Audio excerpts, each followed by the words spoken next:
Light, पंखे, computer, AC हे सगळे उपकरणं सुरू आहेत. मात्र या उपकरणांचा वापर करण्यासाठी ना अधिकारी आहेत ना कर्मचारी. सकाळी 9:15 वाजता कार्यालयीन कामकाजाची वेळ आहे, मात्र 11 वाजले सुद्धा या ठिकाणी ना अधिकारी येतात ना कर्मचारी. ही परिस्थिती आहे पुणे महानगरपालिकेतल्या विविध विभागाच्या केबिनमधली.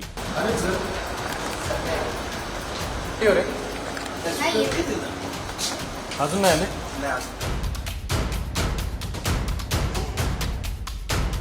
पुणे महानगरपालिकेतील अधिकारी आणि कर्मचाऱ्यांची हजेरी प्रणाली म्हणजेच अटेंडन्स सिस्टीमवर वेगवेगळे प्रश्न उपस्थित होऊ लागले.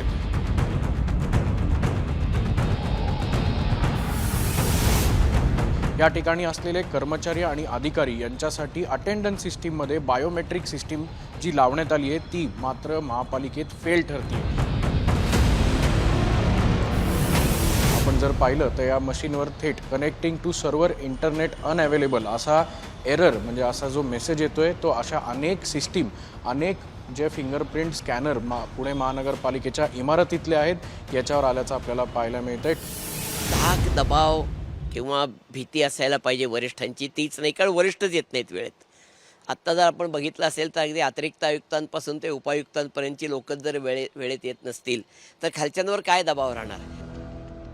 त्यामुळे महापालिकेतील अधिकारी आणि कर्मचाऱ्यांची अटेंडन्स सिस्टीम ही रामभरोसे आहे का, आणि अधिकारी आणि कर्मचाऱ्यांची वेळा यावर नक्की कोण कंट्रोल ठेवतंय का असा प्रश्न यावेळेला उपस्थित होतोय. माझी स्पष्ट सूचना होती की ही आपल्याला पहिली संधी आम्ही दिलेली आहे. जर यानंतर काही चुका झाला तर आम्ही त्याच्यावर नक्कीच कडक कारवाई करणार आहोत.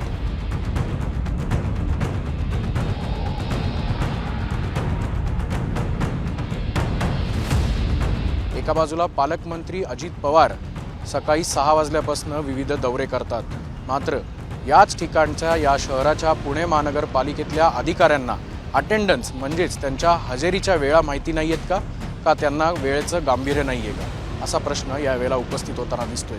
कॅमेरामन सुमित भोसलेसह अक्षय बडवे, साम टीव्ही न्यूज, पुणे.